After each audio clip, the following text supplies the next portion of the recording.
Hello, welcome you all to the nursing expert YouTube channel. आज हमारे सामने गौरी रावत, जिन्होंने AIIMS MSc nursing entrance examination में सेकेंड रैंक स्कोर किया है। तो आज हम इनसे जानेंगे इनके सक्सेस स्टोरी के बारे में और इनकी प्रिपरेशन स्ट्रैटेजी क्या रही, इनका टाइम टेबल, इनका शेड्यूल क्या रहा, किस तरह से इन्होंने प्रिपरेशन किया। Congratulation Gauri to score second rank, all India second rank आपने स्कोर किया है AIIMS MSc nursing entrance examination में। तो एम्स नर्सिंग एक्सपर्ट की पूरी टीम की तरफ से आपको बहुत बहुत कॉन्ग्रेचुलेशन। कैसा फील कर रहे हो इस time? First of all thank you ma'am and all the nursing expert team. आप सभी ने बहुत ज़्यादा मोटिवेट किया है और इतनी ज़्यादा हेल्प करी है स्टडीज़ में, नोट्स में। इवन मुझे कभी भी जैसे डीमोटिवेटेड फील होता था तो मैं सर या मैम से बात कर लेती थी and they always encourage me for the hard work and हमेशा हेल्प करी है। तो सबसे पहले thank you to the nursing expert team. अब जब सबसे पहले आपने रिजल्ट देखा उस टाइम की फीलिंग सबको बताओ, किस टाइप से आप फील कर रहे थे उस टाइम? सबसे पहले तो मैंने कुछ भी रिजल्ट एक्सपेक्ट नहीं किया था अच्छा सा एमएससी नर्सिंग के एंट्रेंस एग्ज़ाम से। बट मैंने फिर कैजुअली चेक कर लिया कि रिज़ल्ट देखना ही है, तो मैंने देख लिया रिज़ल्ट। और मैंने जब रिज़ल्ट देखा तो उसमें मेरी सेकंड रैंक शो हुई थी। मुझे ऐसा लगा कि शायद मैंने गलत रोल नंबर डाल दिया है। मैंने 2 बार 3 बार 4 बार इवन मैंने चेक किया, फिर सेम ही वो आ रहा था। फिर मैंने अपनी सिस्टर को बोला कि एडमिट कार्ड है, एक बार इसको, मतलब मैंने रोल नंबर उसको लिख के नहीं दिया, जस्ट एडमिट कार्ड दिया कि आप खुद एक बार श्योर रोल कर लो। नंबर डालो और एक बार रैंक चेक करना। फिर she also do that and फिर उसमें वही सेकंड रैंक शो हो रहा था। फिर कंफर्म हो गया। हाँ, फिर कंफर्म हो गया था कि हाँ सेकंड रैंक है। और मैं बहुत खुश हो गई थी। इवन मैं पूरी रात भर सो नहीं पाई, मेरे को ये था मैं किस किस को बताऊँ। किस किस को बताऊँ, नहीं ऐसा होता है जब मतलब बिलीव नहीं होता कि हम एकदम से हमने सेकेंड रैंक स्कोर की। ठीक है, आप अपने एजुकेशनल बैकग्राउंड के बारे में थोड़ा सा बताओ। मैंने बीएससी ऑनर्स नर्सिंग करी है saint Stephen hospital college of nursing from the IP university. और मेरा बैच 2016 टू 2021 था। और 2021 में ही मैंने नर्सिंग एक्सपर्ट ज्वाइन किया कोचिंग सेंटर ज्वाइन किया। और उसके बाद जब कोचिंग में मतलब लास्ट 2 मंथ्स रहते थे कोर्स के, तो मैंने जैसे ही मेरे को रजिस्ट्रेशन मिला अपना सर्टिफिकेट, तो मैंने हॉस्पिटल भी ज्वाइन किया फॉर 1 ईयर एक्सपीरियंस। और मैंने घर के ही पास में हॉस्पिटल है, Sarvodaya hospital and hospital. Research centre sector 8 में, तो मैंने वहीं ज्वाइन किया और वहीं से अपना क्लिनिकल एक्सपीरियंस लिया। ठीक है, तो नर्सिंग एक्सपर्ट ज्वाइन मतलब कहाँ से पता चला आपको नर्सिंग एक्सपर्ट के बारे में? एक्चुअली हमारे बहुत सारे सीनियर्स हैं जिन्होंने बहुत अच्छी रैंक ली है एंड हमने एडवर्टीजमेंट भी देखा हुआ था कि बहुत सारे बच्चे जो है नर्सिंग एक्सपर्ट से कोचिंग लेते हैं और फिर वहाँ से सिलेक्शन लेते हैं। इवन जब मेरी भी रैंक आई थी तब भी मुझे मेरे क्लास वाले कुछ बच्चे बोले थे कि नर्सिंग एक्सपर्ट्स कुछ अंदर से कुछ बताते हैं क्या जिससे तुम्हारा जिससे सिलेक्शन हो सिलेक्शन जाता है और होता एक है। अच्छी रैंक आती है। हाँ। मैंने बोला नहीं, ऐसा कुछ नहीं है। वो हमें ये बताते हैं कि आपको हार्ड वर्क कैसे करना है और प्रिपरेशन कैसे करनी है जिससे कि आप बहुत ज़्यादा अच्छी रैंक ला सकें। चलो, तो मतलब आपका एक्सपीरियंस 1 ईयर का रहा और आपने मतलब हमारा ऑनलाइन प्लेटफॉर्म ज्वाइन किया था। हाँ जी, तो ऑनलाइन कोचिंग ली थी। ऑनलाइन कोचिंग ली थी, तो उसके साथ आपने टेस्ट सीरीज भी हमारी ज्वाइन की थी। हाँ, उस टाइम तो मैंने टेस्ट सीरीज़ नहीं जॉइन की थी। एक्चुअली उस टाइम टेस्ट सीरीज़ अवेलेबल नहीं थी ऑनलाइन। और मेरे घर से ऐसे भी बहुत दूर है नर्सिंग एक्सपर्ट सेंटर। तो मैंने फिर इसी ईयर 2023 के फरवरी में मैंने एंट्रेंस जो सीरीज है नर्सिंग एक्सपर्ट्स की वो ज्वाइन की थी। और उसके ही क्वेश्चंस मैं सॉल्व कर। तो उसमें मतलब आपको ऐसा लगता था कि स्टार्टिंग में मुझे कुछ या एंड में स्कोरिंग का रहता था कि इसमें मेरे इतने मार्क्स आ रहे हैं, मेरा सिलेक्शन हो जाएगा या नहीं होगा, कुछ ऐसा फील जो आप टेस्ट सीरीज से करते जब थे? मैंने उसके जो हमें डेमो क्लासेस देते हैं टेस्ट सीरीज़ के, तो मैंने उसको करा सॉल्व। तो मेरा स्कोर काफ़ी अच्छा आ रहा था उस टाइम। और इवन मैंने जब स्टार्टिंग के भी 2-3 टेस्ट करे तो मेरी काफ़ी मतलब टॉप 10 में ही रैंक थी। इवन मेरा all all time mostly top 10 में ही रैंक होता था। फिर भी मुझे ये था कि मुझे अभी और स्कोर करना है, क्योंकि ऐसा होता है कि जब हम एग्ज़ाम देंगे तो वहाँ पे हमें नहीं पता कि कितने कैंडिडेट बैठे हैं, बट हमें यहाँ पे पता है कि इवन वी हैव द 400 और 600 कैंडिडेट्स, उसमें हमारा टॉप 10 का सिलेक्शन हो रहा है। बट हमें ये नहीं पता कि जो हमारा पूरा ऑल इंडिया एग्ज़ाम होगा उसमें कितने कैंडिडेट होंगे, तो हमें और हार्ड वर्क करके और अच्छा इम्प्रूवमेंट करना है। अच्छा, तो आप हमारे व्यूअर्स को ये बताओ कि आपकी प्रिपरेशन स्ट्रैटेजी क्या रही? मतलब किस तरह से आपने जैसे कोचिंग ज्वाइन किया और उसके साथ साथ सेल्फ स्टडी किया, या जो भी आपकी प्रिपरेशन स्ट्रेटेजी आपने प्लान किया स्टडी को, वो थोड़ा सा अपना शेयर करो एक्सपीरियंस। जब मैंने कोचिंग ली थी 2021 में, तब मैं सारे नोट्स में एकदम अच्छे से गो थ्रू करती थी। इवन जो जो क्लासेस में पढ़ाया जाता था उसको मैं गो थ्रू करती थी अच्छे से, और कोशिश करती थी कि जब नेक्स्ट क्लास स्टार्ट हो तो मुझे जो भी प्रीवियस वाला है वो अच्छे से याद हो। पर उस टाइम मेरी शायद ये वीकनेस, ये कमज़ोरी रह गई कि मैं शायद एमसीक्यू ज़्यादा सॉल्व नहीं कर पाई, क्योंकि थोड़ा 2021 हाँ 2021 में फिर मैंने स्टाफिंग भी ज्वाइन कर ली थी, तो इतना टाइम नहीं मिल पाता है कि स्टडी भी आप कर पाओगे 1 to 2 hours, बट वो सफिशिएंट नहीं होगा फॉर क्रैकिंग एनी यही एंट्रेंस आपका जॉब एग्जाम। के साथ में थोड़ा प्रिपरेशन का रहता है। फिर जब मैंने एक नॉर्थ सेट दिया, तो मुझे उस टाइम फिर मैंने अपनी वीकनेस आइडेंटिफाई करी कि मुझे कहाँ कहाँ पे और वर्क करना है कि मैं और अच्छे से वर्क कर पाऊँ। फिर मैंने वहाँ पे और अपने थोड़े जो कॉन्सेप्ट्स थे, थोड़े और नर्सिंग जो हमें नोट्स लिखवाए गए थे, वो मैंने और अच्छे से स्टडी करा। फिर थोड़े थोड़े और एमसीक्यू स्टार्ट करने लगे। फिर जब टेस्ट सीरीज़ में देखा कि स्कोर मतलब ठीक था पर इतना अच्छा नहीं आ रहा था, जैसे हम बुक के क्वेश्चंस भी सॉल्व करते हैं, तो मैंने एक मास्टर नोटबुक बनाई जिसमें मुझे जितने भी कॉन्सेप्ट ऐसे लगते थे कि हाँ ये मेरे लिए एकदम न्यू है, तो मैंने वो उसमें नोट करना स्टार्ट कर दिया। फिर जब भी मैं कभी भी कुछ भी ऐसे प्रिपेयर करती थी, तो मैं एक बार मतलब वो मैं एक बार ज़रूर एक बार रिवाइज़ कर लेती थी कि मुझे एटलीस्ट वो कॉन्सेप्ट जो हैं वो मेरे दिमाग में बैठें। और मैं ये कोशिश करती थी कि जो हमारी मेन नोटबुक है जिसमें हमारे नोट्स लिखे हैं, तो उसके जो भी टॉपिक के अगर मुझे कुछ नया न्यू पॉइंट्स मिल रहे हैं तो मैंने उसी में इंक्लूड कर देती थी जब भी। हाँ, मास्टर नोटबुक और दोनों में इंक्लूड कर देती थी, मास्टर नोटबुक में भी और जो मेन नोटबुक है उसमें। वो आप एमसीक्यू सॉल्व करके हाँ, एमसीक्यू सॉल्व करके, जैसे कुछ अनाटमी वगैरह के क्वेश्चंस होते हैं वो एकदम डिफरेंट होते हैं, तो वो भी मैं थोड़ा ऐड कर देती कि क्योंकि वो तो हमें एकदम लर्न करने पड़ेंगे अच्छे से बाय माइंड, तो वो हमें जल्दी हो जाएगा जब हम बार बार रिवाइज करेंगे नोट्स को। तो यही स्ट्रेटेजी थी। बाकी फिर मुझे लगा कि हाँ ज़्यादा एमसीक्यूज प्रैक्टिस करने की जरूरत है, तो मेरे जो फ्रेंड्स जिनका सिलेक्शन हो गया था, तो मैं उनसे पूछती थी कि हाँ मुझे कहाँ पे मतलब आइडेंटिफाई, मतलब मुझे कैसे आइडेंटिफाई करना है कि मेरी क्या वीकनेस है। वो मुझे बहुत ज़्यादा उसमें भी वो मुझे सपोर्ट करते थे वो लोग भी। फिर उन्होंने मुझे यही कहा कि आपको खुद देखना होगा कि आप कहाँ पे वीकनेस है आपकी, आपकी आपको स्ट्रेंथ, कहाँ आपकी पे वीकनेस वर्क को आप करना खुद है, वो आपको खुद रिकॉग्नाइज करना होगा, और ये काम कोई और नहीं कर सकता। आपको सब हेल्प कर सकते हैं बट ये कोई रिकॉग्नाइज नहीं कर पाएगा, ये आपको खुद अपने अपने आप को टाइम देना है, वर्क करना है, फिर रिकॉग्नाइज करना है। तो आपका टाइम टेबल थोड़ा सा बताओ, मतलब कितने आवर्स स्टडी को आप देते थे पर डे? जब मैंने एकदम ड्रॉप कर दिया था तब मैं अर्ली मॉर्निंग स्टडी करती थी, मैं रात को बिल्कुल भी स्टडी नहीं कर सकती। इवन 8 बजे मेरी बुक बंद हो जाती थी। इतनी जल्दी? हाँ, इतनी जल्दी। और सुबह जैसे 5 बजे उठना है, तो थोड़ा सा मेडिटेशन वगैरह करना है या थोड़ा सा आप वॉक कर लो, फिर उसके बाद आपको फ्रेश माइंड से एकदम पढ़ना है और अच्छे से आपको स्टडी करना है, और कुछ भी इतना ज़्यादा स्ट्रेस नहीं लेना है, आप एकदम रिलैक्स होके सब कुछ याद करना है। जितना रिलैक्स माइंड से आप स्टडी करोगे उतना ज़्यादा आपको अच्छे से वो दिमाग में वो चीज़ बैठेगी, और आप मतलब उसका जो रिजल्ट है वो बहुत अच्छा मिलेगा आपको एट द एंड। तो जो पर डे का आपका प्लानिंग रहता था, हाँ, पर डे मतलब प्लान करते थे, पर डे प्लान करते थे, मीन्स कुछ रहता है ना जैसे गोल सेट करते हैं, तो इस टाइप का कुछ रहता था या फिर हाँ, इस मतलब टाइप ऐसे ही का रैंडमली? पहले मैं 1 वीक का फॉलो अप प्लान बनाती थी। पहले मैं असेस करती थी कि हाँ मुझे कौन से टॉपिक बहुत ज़्यादा हार्ड लग रहे हैं। जैसे मैंने एमएसएन सबसे पहले स्टार्ट किया था करना, क्योंकि उसमें कुछ कुछ ऐसे टॉपिक हैं जो आपको बहुत टाइम कंज्यूमिंग है और बहुत हार्ड है, जैसे कार्डियो न्यूरो हो गया। तो मैं उनको देखती थी कि मैं कितने दिन में खत्म कर सकती हूँ। तो मेरा ये था कि मुझे सबसे कम टाइम में उनको एकदम अच्छे से पढ़ना है, और जितना मुझे टाइम देना है वो इफेक्टिव देना है। ऐसा नहीं कि मैं उस टाइम कुछ और भी काम कर रही हूँ और माइंड कहीं और भी। भले ही अगर आप 3 घंटे पढ़ो, but that should be effective.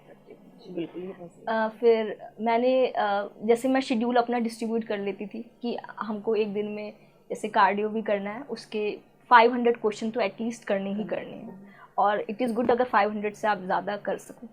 फिर जब आप करते रहोगे तो आपकी एमसीक्यूज जो हैं वो इंक्रीज होते जाएंगे पर मंथ, वो हाँ इंक्रीज होते जाएंगे। फिर स्टार्टिंग में मैंने पहले 1 वीक का बनाया, फिर वो प्लान जब है पूरा एग्जीक्यूट करके एकदम कंप्लीट हो गया, फिर मैंने नेक्स्ट टाइम जो है थोड़ा फिर 1 मंथ का बनाया। और इसमें हमें ऐसे नहीं सोचना कि हमारे पास डे कम है तो हमें फटाफट से सारा सिलेबस ख़त्म कर देना है।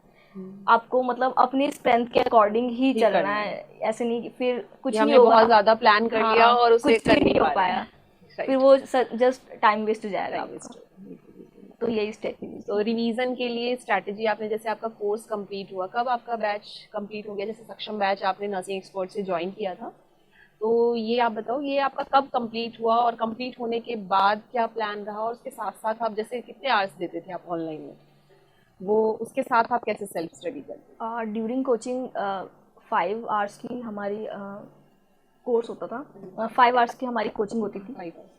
और उसमें ऐसा होता था कि हम जब थ्योरी हमें पढ़ाते थे, थ्योरीज पढ़ाते थे, तो मैं सेम डे उनके थोड़े से उस टॉपिक वाइज क्वेश्चंस कर लेती थी। और क्वेश्चंस कर लिए, कुछ हार्ड लगा तो नोट कर लिया। पर उस टाइम इतना ज़्यादा नहीं पता था कि इस तरह से प्रिपरेशन करनी है। बट वो जैसे ही टाइम बीतता गया और जब हमें थोड़ा सा लगा कि हम अब फेल हो रहे हैं, तो फिर और ज़्यादा थोड़ा वो अंदर से हाँ, पुश किया अंदर से पुश किया कि अब तो करना ही है। अच्छा, तो कोचिंग कंप्लीट होने के बाद आपने ज्यादा हाँ, टाइम दिया, और उसके साथ साथ भी आपने किया ही। हाँ। ठीक है। तो रिवीजन के लिए, जैसे लास्ट टाइम रिवीजन के लिए, जैसे आपने पूरा पर डे तो रिवाइज किया, उस नोट्स को रिवाइज किया, जो भी आपने कोचिंग में पर डे पढ़ा है उसको आपने रिवाइज किया, बट एट द लास्ट जैसे आपको पता है कि एग्जाम की ये डेट है, तो उससे पहले रिवीजन का आपका कैसे शेड्यूल रहता था, कैसे रिवाइज करते थे सारे सब्जेक्ट्स को? मैंने जनरली हमेशा कभी ये नहीं सोचा कि अभी तो बहुत ज़्यादा एग्ज़ाम, अभी तो बहुत ज़्यादा टाइम बचा है, क्योंकि जैसे हमने एग्ज़ाम्स फॉर्म्स फिल करे रहते थे, तो बस यही था कि अभी अच्छे से पढ़ना है, यही लास्ट रिवीजन है, यही लास्ट रिवीजन, यही सोच सोच के पूरी प्रिपरेशन करिए। और एकदम जो जैसे जो लास्ट मंथ था एकदम, तो उसमें मैंने एकदम रिलैक्स होकर पढ़ाई करी है। पूरे 4-5 आवर्स एकदम अच्छे से स्पेंड भी करने हैं, और बाकी के जो आप आवर्स होंगे उसमें अच्छे से पढ़ना भी है, ताकि आप मतलब एकदम स्ट्रेस ना हो जाओ। जो एकदम लास्ट वीक होगा वो बहुत इंपॉर्टेंट हो जाता है, तो उसमें आप एकदम स्ट्रेस ना हो जाओ, इसलिए पूरे मंथ में आपको थोड़ा रिलैक्स रहना है। तो आपने रिवीजन 1 मंथ से स्टार्ट कर दिया था, एग्जाम के 1 मंथ बिफोर हाँ, आपने रिवीजन? हाँ, एकदम जो फाइनल रिवीजन होती है। और लास्ट के वीक में आपने क्या किया? ये व्यूअर्स बहुत ज्यादा क्वेश्चंस करते हैं कि मैम लास्ट वीक रिवीजन कैसा रहता है, तो अब टॉपर से ही सुन लो भाई, लास्ट वीक रिवीजन कैसा रहता है आपका? हाँ, लास्ट वीक जो रिवीजन है उसमें हमारी रिवीजन कम हो पाती है और एंजाइटी लेवल थोड़ा ज़्यादा होता है। तो जस्ट मैं पढ़ती गई, क्योंकि मुझे ये था कि अभी मुझे रिजल्ट का नहीं सोचना, मुझे जस्ट अपना काम करते जाना है जो मैं अभी कर सकती हूँ। रिजल्ट हम जब पेपर हो जाएगा उसके बाद का सोचेंगे को हावी नहीं होने दिया अपने ऊपर। फिर मैं अपने फ्रेंड्स वगैरह से कॉल कर लेती थी, कभी कभी मैं कुछ फैकल्टीज थे उनसे भी बात कर लेती थी कि, और जैसे मैं फ्रेंड से भी कॉल करती थी। अच्छा, फैकल्टी का कैसा आपका मतलब सपोर्ट रहा? हमारी नर्सिंग एक्सपर्ट फैकल्टी जो है, मतलब आपको सिर्फ ऐसा नहीं है कोचिंग ज्वाइन किया तो उनका खत्म हो गया, वो पर्सनली भी हमें बहुत सपोर्ट करती है, जैसे नर्सिंग एक्सपर्ट की फैकल्टी है, तो किस तरह से आपको हमारी फैकल्टी का सपोर्ट रहा? सपोर्ट बहुत अच्छा था। इवन मेरे को मैथ्स बिल्कुल भी नहीं आती थी, मुझे ऐसा लगा कि मैथ्स आएगा, क्योंकि मैं नॉर्सेट के लिए भी प्रिपेयर कर रही थी और एमएससी के लिए भी प्रिपेयर कर रही थी। फिर मेरे को बिल्कुल भी मैथ्स नहीं आती थी, और मैंने जब क्लासेस ली थी ना, तो मैथ्स जो है हम लोगों के लिए थोड़ा डिफिकल्ट हो जाता है। बिल्कुल, नर्सिंग वालों के लिए तो थोड़ा डिफिकल्ट हो जाता है, क्योंकि हमें नर्सिंग के तो हमें कॉन्सेप्ट थोड़े से याद रहेंगे, बट मैथ्स के बिल्कुल भी हमें याद नहीं रहते। तो वो काफ़ी ज़्यादा टाइम हो गया था 2021 से अब 2023 का। तो मैंने महावीर सर से बोला कि मुझे मैथ्स की कुछ क्लासेस चाहिए, तो सर ने भी खुद बोला कि हाँ आप ले लेना। सर ने बहुत ज़्यादा कोऑपरेट किया। इवन सर ने ऐसे कहा कि कोई बात नहीं, फीस अगर आप पे कर देना, नहीं तो बाद में कर देना, आप अभी क्लासेस देख लो, एग्ज़ाम आपके आने वाले। सो आप खुद देख सकते हो कि फैकल्टी कितनी ज़्यादा हेल्पफुल है। They just want a good result from their students. हमें तो रैंक चाहिए। ठीक है। तो मतलब अब जैसे आपने प्रिपरेशन का इतना टाइम रहा, 2021 से अभी 2023 तक आप कंटिन्यू प्रिपेयर कर रहे हो, तो उस टाइम पे मतलब डीमोटिवेशन और फेलियर वाला ऐसा नहीं हो पाएगा होता या था। होता था, तो कैसे बहुत ज़्यादा होता था। मतलब अपने आप को बाहर निकाला? इवन ये जब एग्ज़ाम होने वाला था उससे 1 मंथ पहले भी ऐसा होता था कि नहीं अब मुझसे नहीं हो पाएगा। बट कभी भी मतलब ऐसे अगर आप ये सोचोगे कि नहीं हो पाएगा, नहीं हो पाएगा, तो मोस्टली एक दिन आएगा जिस दिन नहीं हो पाएगा। बट आपको वो खुद ही कंट्रोल करना पड़ेगा कि नहीं हो पाएगा। मोटिवेशंस अगर आपके अंदर होगी तभी आप कुछ अच्छा कर सकते हो। अगर आपको कोई मोटिवेट कर रहा है, you will be get motivated for just 1 or 2 days, but वो मोटिवेशन आपकी एंड हो जाएगी। बट आपको खुद को सेल्फ मोटिवेट करना पड़ेगा, और वो सबसे ज़्यादा बेनिफिशियल रहेगा। हाँ, आपके जो कलीग्स हैं, आपके जो फैकल्टीज हैं, वो आपको मोटिवेट करेंगे, पर आपको खुद से भी मोटिवेटेड रहना है कि हम कर सकते हैं। बिल्कुल, ये बहुत सही कहा गौरी ने, जैसे कि मोटिवेशन का रहता है कि एग्जाम प्रिपरेशन के टाइम पे जैसे ऐसा नहीं है टॉप रैंकर्स बिल्कुल ऐसे रैंक ला आते हैं, उनको भी डिमोटिवेशन फेलियर का ऐसा इशू रहता है, बट उससे हम खुद से ही उससे बाहर निकल सकते हैं। आपको हम मोटिवेट करेंगे 1 दिन 2 दिन, लेकिन आपको कंटिन्यू ये जर्नी जब तक आप सेलेक्ट नहीं होते तब तक रखना है। ठीक है, ये बहुत अच्छी बात कही गौरी ने। चलो आगे बढ़ते हैं, अब एग्जाम हॉल पे आते हैं। अब आप सब कुछ प्रिपरेशन आपने कर लिया, अब एग्जाम हॉल में आप बैठे हो, उस टाइम पे मतलब आपने कैसे हैंडल किया, कितने क्वेश्चंस अटेम्प्ट किए आपने? सबसे फर्स्ट थिंग कि जैसे हम एग्ज़ाम हॉल पे पहुँचे तो थोड़ी एंजाइटी, थोड़ी क्या ज़्यादा ही एंजाइटी रहती है उस टाइम, क्योंकि हमारे जिसके लिए हम पूरे साल भर से वेट कर रहे थे, वो क्वेश्चन पेपर हमारे सामने आने वाला है, तो बहुत ही ज़्यादा एंशियस रहता है। और हम ही नहीं, जितने भी हमारे सारे कैंडिडेट हमारे आसपास बैठे होंगे वो सारे बहुत ज़्यादा एंशियस रहते हैं उस टाइम। इवन कभी कभी हम कुछ इंस्ट्रक्शंस भी गलत फॉलो कर देते हैं उस एंजाइटी में। तो उसके लिए आप आपको अपने आप को सबसे पहले काम रखना है एकदम, ओके। एंड हमारे कुछ मंत्र वगैरह होते हैं संस्कृत में, तो आप अगर चाहो तो आप उसको भी यूज कर सकते हैं, जैसे हमारा गायत्री मंत्र होता है, गायत्री मंत्र बिल्कुल तो हमारा आप उसको एकदम कंटिन्यू आप उसको वर्बलाइज कर रिलैक्स करने सकते के हो, लिए खुद अपने को आप रिलैक्स करने के लिए। और फिर आपको जस्ट ये सोचना है, जिसके लिए हम पूरे साल भर वेट कर रहे थे वो मोमेंट अब आ चुके हैं, and we have to do just the best. तो वही उसके लिए ही करना है। और अगर मैं क्वेश्चन अटेम्प्ट की बात करूँ तो मैं कम ही क्वेश्चन अटेम्प्ट करती हूँ। तो मैंने यहाँ पे भी 90 में से जो मुझे एकदम एग्जैक्ट आएंगे मैं उसको अटेम्प्ट करूँगी, या फिर एलिमिनेशन मेथड को यूज़ कर कर जो थोड़े बहुत क्वेश्चंस लगते हैं मुझे कि हाँ ये एकदम सही हो सकता है, तो मैं वही क्वेश्चन अटेम्प्ट करूँगी। और एमएससी एंट्रेंस में 90 क्वेश्चंस आए हुए थे और उसमें से मैंने सिर्फ 70 क्वेश्चंस करे थे, और मुझे बहुत ज़्यादा रिग्रेट था क्योंकि मेरे को बहुत सारे बच्चे बोल रहे थे कि हमने तो 85 करे हैं, हमने तो 89 करे हैं। वही एंड मैं एकदम ऐसे ही कि आप मैंने तो 70 पे बहुत तो यार कम चांस करे हैं। 70 मैंने कम किए सिलेक्शन का, पता नहीं आपको ऐसा लगता था कि मेरा सिलेक्शन हो जाएगा मतलब? नहीं, मुझे ऐसा बिल्कुल नहीं लगता था, क्योंकि मुझे एकदम सुना सुना के लोगों ने ऐसा कर दिया था कि तूने बहुत कम कम क्वेश्चन करे, क्वेश्चंस तूने किए बहुत हैं, कम राइट। क्वेश्चन करे हैं। इतने लेकिन में आपने तो सिलेक्टेड क्वेश्चंस किए हाँ, थे, मैंने जो एक्यूरेसी आपकी बहुत अच्छी थी, इसका मतलब इससे तो पूरा ये है कि आपकी एक्यूरेसी बहुत अच्छी रही, जिसमें आपने सिलेक्टेड क्वेश्चन किए और आपने टॉप रैंक की है, राइट। सबका अपना अपना प्रिपरेशन, अपना अपना स्ट्रैटेजी रहता है, इनका क्या था वो आप इससे भी सीख सकते हो, राइट। चलो, और नर्सिंग एक्सपर्ट फैकल्टी तो आपकी कैसी रही, मतलब जो सब्जेक्ट्स आपने पढ़े हैं या आपने, तो उसके लिए मतलब हमारी जो फैकल्टी टीच करती है उसके अलावा आपको ऐसा लगा कि कहीं मुझे टेक्स्ट बुक प्रेफर करने की ज़रूरत है या कुछ अलग से मतलब इस टॉपिक में करने की ज़रूरत है? सबसे पहले तो मैं जबर सर और भरत सर को थैंक यू बोलना चाहूँगी।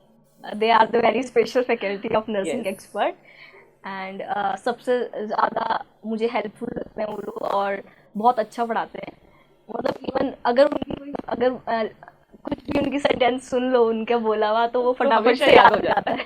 ये हमारे सारे स्टूडेंट्स और की तरफ। इवन मैं जब वहाँ पे क्वेश्चन पे अटेम्प्ट कर रही थी तो एक रीनल सिस्टम का क्वेश्चन आया हुआ था, and I am just recording every line of सबका जबर पूरे सर। लाइन आपको याद आ रहा होगा, है ना, कि मतलब ये ये नहीं हो पढ़ाने का सकता, टीचिंग ये का नहीं हो वे। सकता, और that is very beneficial for the elimination pattern. फिर थैंक यू बोलना चाहूँगी जबर सर और भरत सर को, और इवन नरेंद्र सर को भी, एंड किस्तूरा सर ऑल्सो। और मैंने आपसे तो क्लास नहीं ली बट मैंने आपके नोट्स ज़रूर लिए थे, और इवन मैराथन क्लासेस जो थी आपकी वो मैंने ज़रूर एक बार चेक करी थी लास्ट मोमेंट पे, जस्ट कि कुछ ऐसा होता है कभी कभी जो हम रीड करके ना कैप्चर कर पाए वो हम सुन के बहुत जल्दी कैप्चर कर सकते हैं। तो इसलिए मैंने आपकी मैराथन वगैरह क्लासेस भी देखी थी कुछ सिलेक्टेड सब्जेक्ट्स की। मीन्स आप नर्सिंग एक्सपर्ट के प्लेटफॉर्म से पूरे टच में थे, चाहे हाँ, ऑनलाइन में जितने टीचर्स होते हैं, ऑनलाइन। टेस्ट सीरीज है, यूट्यूब का है, मैराथन क्लासेस है, हाँ मतलब सब कुछ आपने अच्छे हाँ, से पूरा क्योंकि दे सब दिया इतना अच्छा है कि आपको हमेशा हेल्प मिलेगी। Help, right.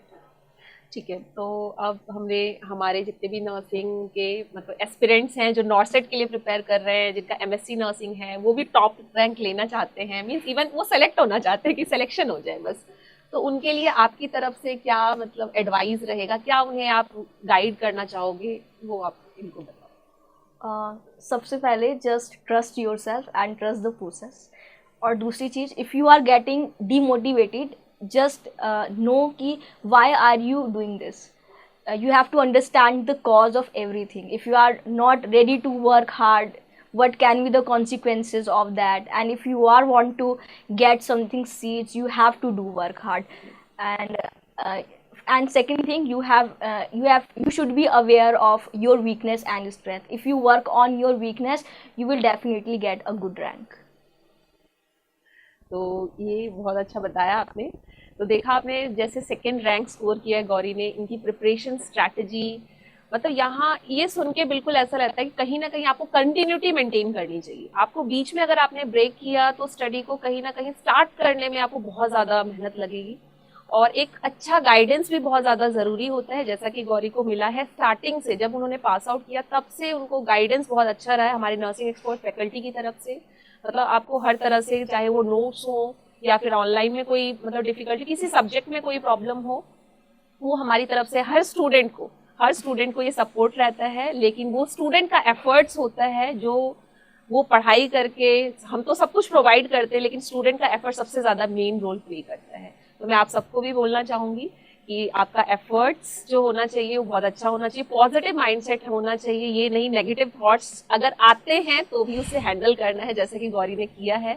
ठीक है, तो आई थॉट आपको इस सक्सेस स्टोरी से बहुत ज़्यादा हेल्प मिलेगा और आप भी एक अच्छा रैंक स्कोर कर सकते हो इन द नर्सिंग के कोई भी गवर्नमेंट जॉब एग्जामिनेशन में बहुत अच्छा रैंक स्कोर कर सकते हो। ठीक है, thank you so much for watching this video. Thank you. Thank you.